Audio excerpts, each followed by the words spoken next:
लेकिन ये मंथरा, जब कुसंग आप करते हैं तो आपकी बुद्धि भ्रष्ट हो जाती है। कहावत तो सुनी होगी, विनाश काले विपरीत बुद्धि। जब नाश मनुज पर छाता है, पहले विवेक मर जाता है। भरत जी अब पूछ रहे हैं, मां बताओ अयोध्या में सब कुशल तो है? माता कौशल्या, भैया राम, पिता जी सब कुशल तो है ना? तब कैकेयी ने कहा, तात बात में सकल सवारी। हे बेटा सुन, मैंने तो सारी बात बना ली थी। भय मंथरा सहाय बेचारी, वो बेचारी मंथरा ने, भरत सुनो, ये मंथरा को बहुत बड़ा पद देना, तुम कोई बड़ा मंत्रिमंडल दे देना उसे। ये बहुत अच्छी है मंथरा। कैकेयी कह रही हैं, इसने पूरी बात बनवाई। भरत जी बोले, बात? मंथरा ने क्या बात बनवाई? हाँ सुनो, मैंने मंथरा के कहने से, मंथरा बहुत सहयोग किया इसने। मंथरा के कहने से मैंने राम को 14 सालों के लिए वनवास भेज दिया। राम जी को वनवास? क्यों मां? अरे तुझे राजा बनाने के लिए। तेरे पिता बड़े होशियार थे, वो राम को राजा बनाने चले। तो मंथरा ने कहा कि तेरा बेटा तो ननिहाल में, और देख तेरे पति तेरे बेटे की अनुपस्थिति में उसे राजा बना रहे हैं। तो मैंने मंथरा के सहयोग से मैंने दशरथ जी का पूरा दाव बदल दिया। क्या किया माता आपने? मैंने दशरथ जी से 2 वरदान मांग लिए। पहला वरदान मांगा कि मेरे भरत को अयोध्या का सिंहासन दो, राम को सिंहासन देने की जरूरत नहीं है। और दूसरा बोले, राम को 14 साल के लिए वनवास भेजो, ताकि मेरे बेटे के राजगद्दी में बैठने के बाद राम कोई षड्यंत्र ना कर सके।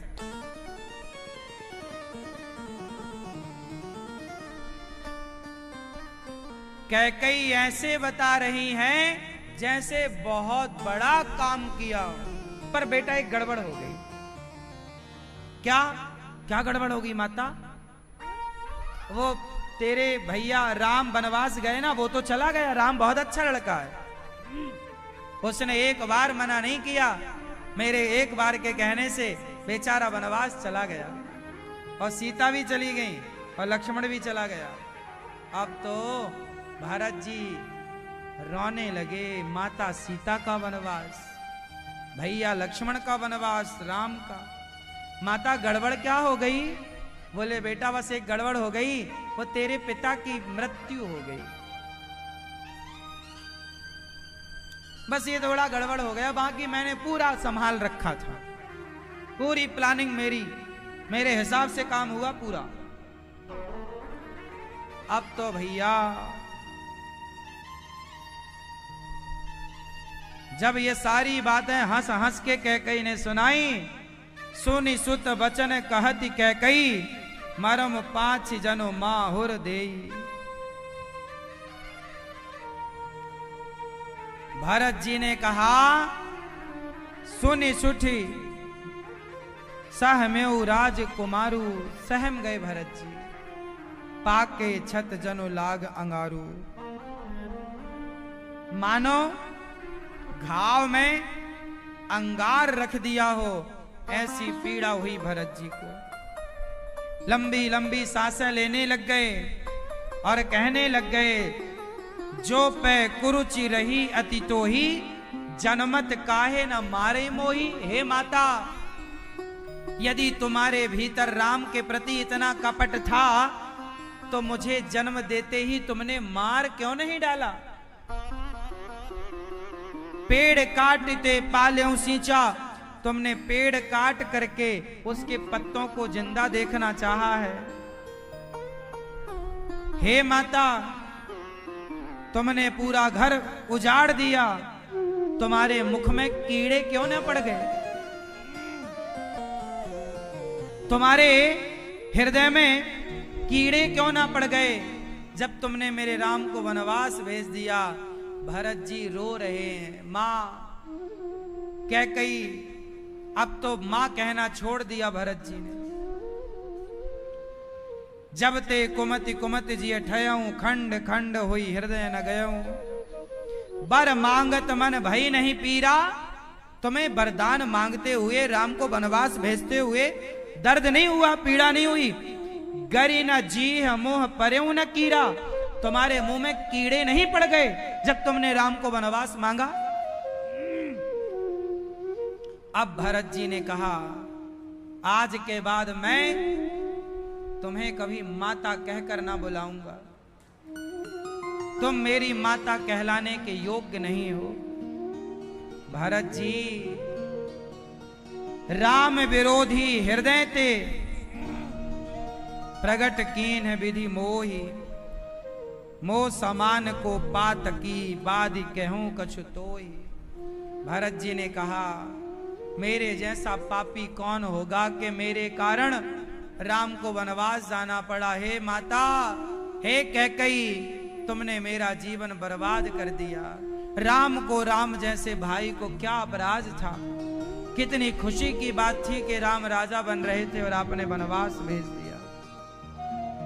कि तभी सज सवर करके वहां पर मंथरा आई, और जैसे ही मंथरा आई, शत्रुघ्न जी ने देखा, झाड़ू पड़ी थी, उठाई और जो मंथरा को मारना शुरू किया। भरत जी ने पकड़ा, शत्रुघ्न, इसका दोष नहीं है, ना तो दोष मंथरा का है, ना तो दोष कैकेयी का है। भरत जी कहते हैं, दोष मेरा है। मैं जन्म लेते ही मर गया होता तो आज ये दिन ना देखने पड़ते। भरत जी बोले, अब मैं कैसे, किस मुंह से मैं माता कौशल्या से मिलने जाऊं? किस प्रकार मैं क्या करूं? डरते डरते भरत जी, रोते रोते भरत जी कौशल्या मां के कमरे में गए। अंधकार से भरा हुआ था। बाहर खड़े होकर के भरत जी ने कहा, मां, मां। कौशल्या मां को लगा मेरा राम आ गया। कौन? राम है क्या? मां, मैं अभागा भरत। कौशल्या मां दौड़ गई, बेटा भरत आ गया। दौड़ करके मां ने भरत जी को हृदय से लगाया। भरत, तू आ गया। तेरी मां तो ऐसी प्राणों को छोड़ने के लिए बिल्कुल तैयार है। बस तू आ गया तो ऐसा लगा कि राम आ गए। बैठ बेटा। कौशल्या मां ने कहा, भरत क्या खाएगा तू? कौशल्या मां ने कहा, क्या खाएगा? क्या तेरा सम्मान करूं? क्या तेरा आदर करूं? भरत जी पानी पानी हो गए। मां, ऐसा क्यों कहती हो? मां, एक बात कहूं मां?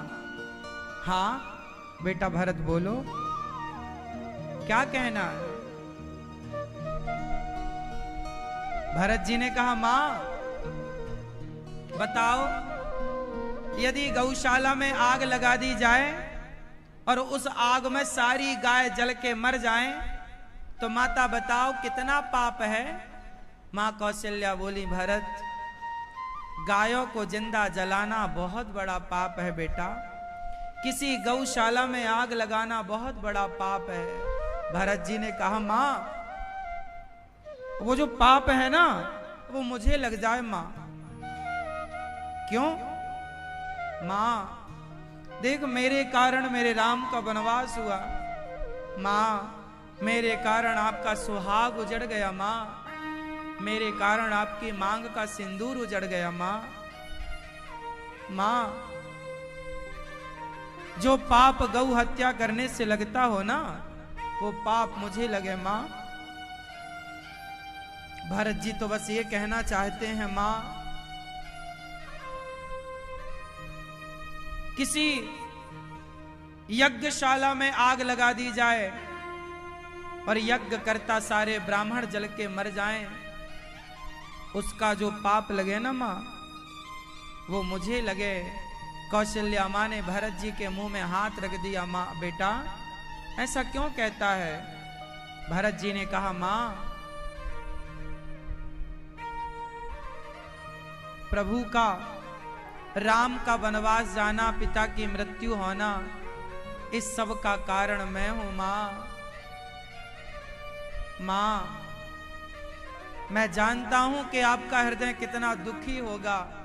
एक माँ का बेटा वनवास चला जाए तो माँ कितनी दुखी होती है, और आप कितनी दुखी हैं।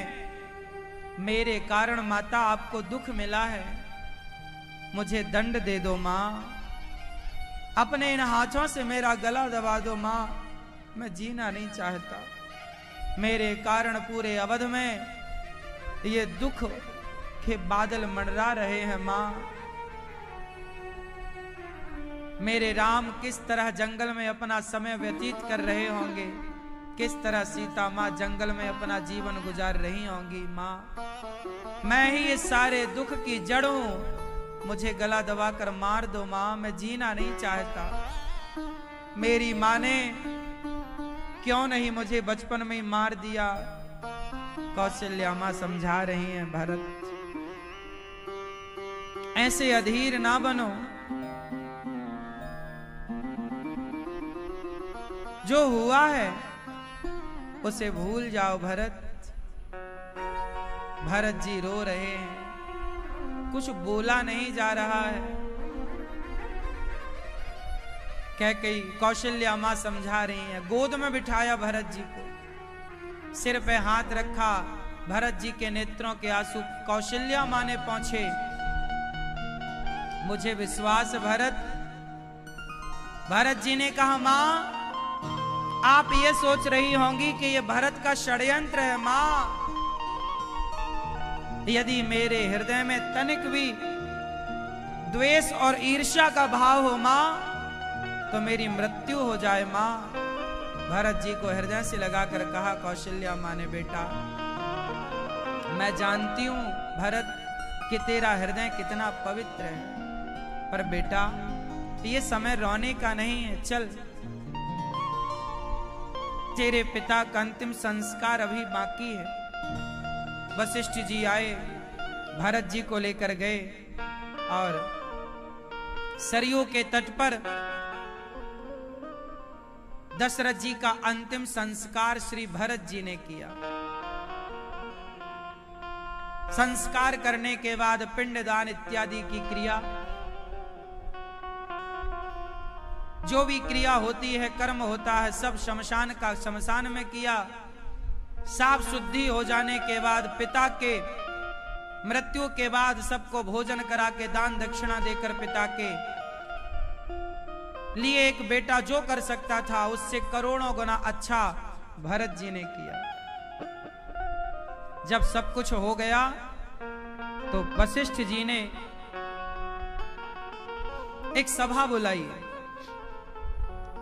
उस सभा में पूरी अयोध्या के लोग सम्मिलित हुए। कौशल्या मां बैठी हैं, कैकेयी मां बैठी हैं, सुमित्रा मां बैठी हैं, मंत्री लोग बैठे हैं और सारी प्रजा सुन रही है। वशिष्ठ जी ने कहा, भैया भरत,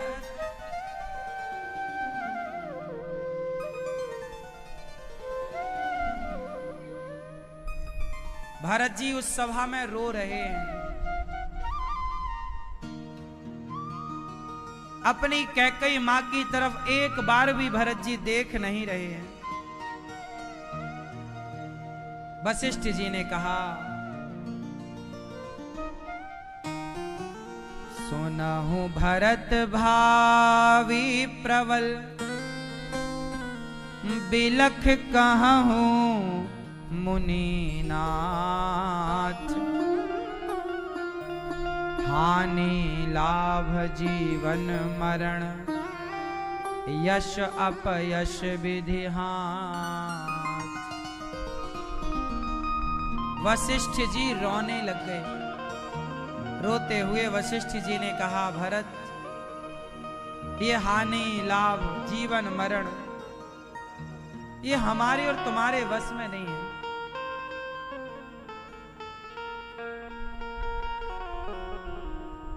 छह चीजें ईश्वर के हाथ में है। क्या क्या? हानि लाभ, कितना फायदा होगा कितना नुकसान होगा ये मेरे हाथ में नहीं। हानि लाभ, जीवन मरण, मैं कितने साल जीऊंगा और मैं कब मरूंगा ये मेरे हाथ में नहीं। यश अपयश, मेरा कितना यश होगा मेरा कितना अपयश होगा ये मेरे हाथ में नहीं। इसलिए आपके हाथ में है कर्म करना, आपके हाथ में है प्रभु को याद करना। प्रभु को याद कीजिए, अपना कर्म कीजिए, फल भगवान के हाथ में वो देंगे। आप क्यों फिक्र करते हो, क्यों परेशान होते हो? वशिष्ठ जी ने कहा, सोचें विप्र जो वेद विहीना। सोच उसे करना चाहिए जो वेद नहीं जानता। सोचिए नृपति जो नीति न जाना, उस राजा को सोच करना चाहिए जो नीति नहीं जानता। सोचिए वयसु कृपन धनवानु वह, कंजूस धनवान सोचे। सोचिए शूद्र विप्र अवमानी। वह शूद्र सोचे जो ब्राह्मण का अपमान करता है। सोचिए अपनी पति वंचक नारी।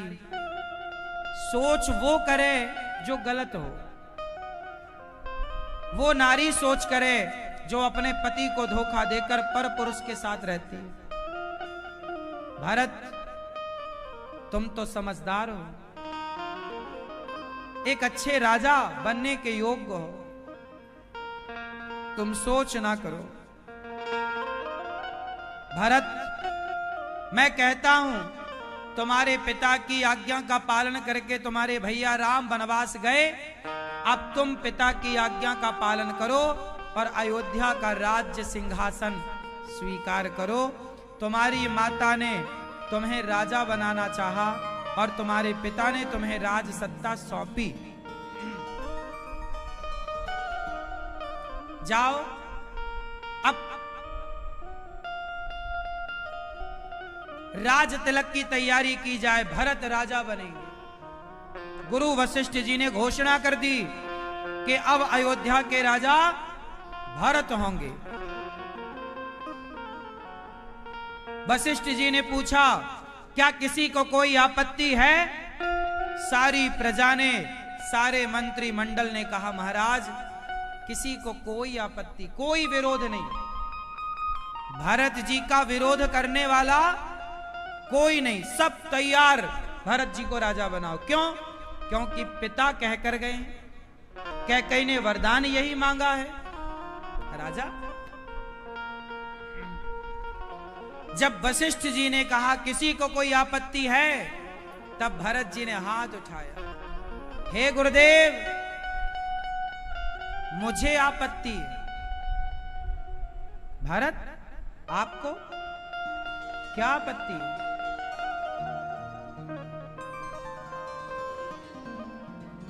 भरत जी ने कहा, गुरुजी मैं इस अयोध्या के लिए अच्छा राजा नहीं हूं। क्यों? तुम पढ़े लिखे हो, विद्वान हो, वीर हो, बलवान हो, नीतिज्ञ हो, क्या कमी है? भरत जी ने कहा, गुरुजी अभी मैं राजा बना नहीं, केवल राजा बनने की बात शुरू हुई तो अयोध्या में इतना बड़ा अपशगुन हो गया कि मेरे भैया वनवास चले गए और मेरे पिता की मृत्यु हुई। अभी मैं राजा बना नहीं, केवल राजा बनने की सूचना हुई, इससे मेरे पिता मर गए। मैं राजा बन जाऊंगा तो ये अयोध्या उजड़ जाएगी पिताजी, गुरुजी ये अयोध्या उजड़ जाएगी, मुझे राजा ना बनाओ। परंतु ये तो तुम्हारे पिता की आज्ञा है भरत। हाँ, मैं अपने पिता की इस आज्ञा का पालन कैसे करूं? अपने भाई की सत्ता छीनकर, अपने भाई का अधिकार छीनकर मैं कैसे राजा बनकर सुखी हो सकता हूं? गुरुजी याद करना, गुरुजी यदि मैं राजा बना तो ये पृथ्वी रसातल में चली जाएगी। वशिष्ठ जी ने कहा, वाह भरत,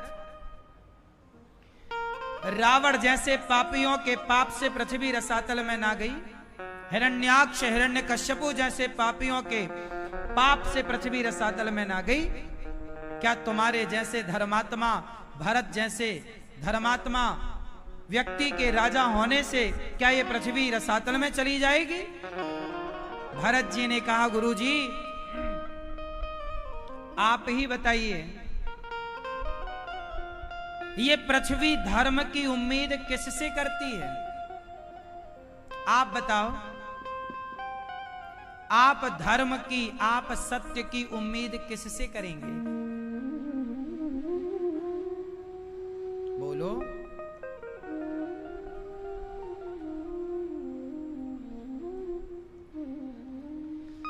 आप किसी बकरे के प्राणों की रक्षा की भीख मांगेंगे तो मुसलमान से मांगेंगे या हिंदू से मांगेंगे?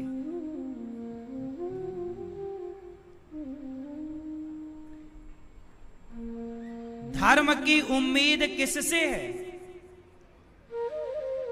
बोलो। क्या धर्म की उम्मीद इस पृथ्वी को, क्या धर्म की उम्मीद रावण से है? क्या इस पृथ्वी को धर्म की उम्मीद हिरण्याक्ष हिरण्यकश्यपु से है? अरे इस धरती को धर्म की उम्मीद हम जैसे भाई भरत जैसों से है, और हमने भी अपने भाई को वनवास भेजकर यदि उसके संपत्ति पे कब्जा कर लिया तो पृथ्वी हमसे धर्म की उम्मीद करती है, और हम ही जब पृथ्वी के धर्म की उम्मीद तोड़ देंगे तो ये पृथ्वी रसातल में चली जाएगी ना गुरुजी। आप बताओ, धर्म की उम्मीद किससे? आज बाजार में ऐसे हजारों लोग मिल जाएंगे जो कहेंगे कि धर्म की बातें मत करो। आज बहुत सारे लोगों को धर्म की बातें अच्छी नहीं लगती। क्यों? आज के युग में तो धर्म की बातें कोई सुनना भी नहीं चाहता। जब सुनने वाले नहीं हैं तो उस धर्म के रास्ते पर चलने वाले कितने होंगे?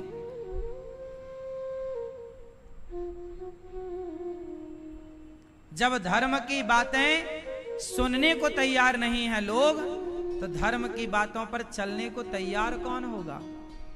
और सुनो,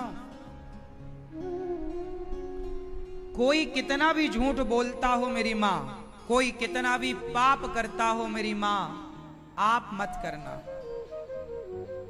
इस भारत में 99 लोग बेईमान हैं, परंतु ये पृथ्वी उन 99 बेईमानों पर नहीं टिकी।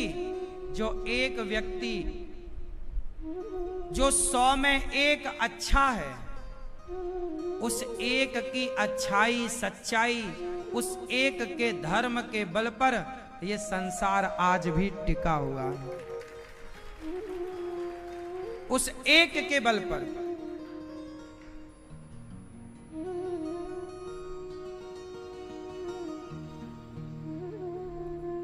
एक बार धर्मराज युधिष्ठिर पांचों पांडव जा रहे थे, तभी एक आदमी आया बहुत सुंदर घोड़ा लेकर। धर्मराज युधिष्ठिर से बोला, ये घोड़ा ले लो।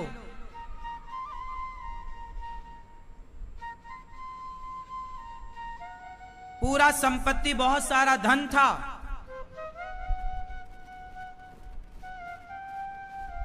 ये घोड़ा ले लो, सारा धन ले लो, बस युधिष्ठिर एक झूठ बोल दो। युधिष्ठिर जी ने कहा, ना तू अपना घोड़ा तू रख, धन तू रख, मैं झूठ काहे बोलूं। चले। जब पांडव आगे गए तो वहां एक कुआं था, कुआं। वहां पर क्या था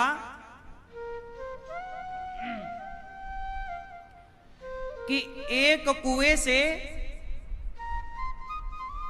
4 घड़े, एक कुएं से बाल्टी से पानी निकालकर 4 घड़े भर गए। 4 घड़े भर गए तो वहां पर एक छोटा सा दिया था, दिया सकोरा, बड़ा सा, कुल्हड़ कहो, कुल्हड़। कुल्हड़ मतलब मिट्टी की गिलास। एक कुएं से पानी निकालकर 4 घड़ों को भरा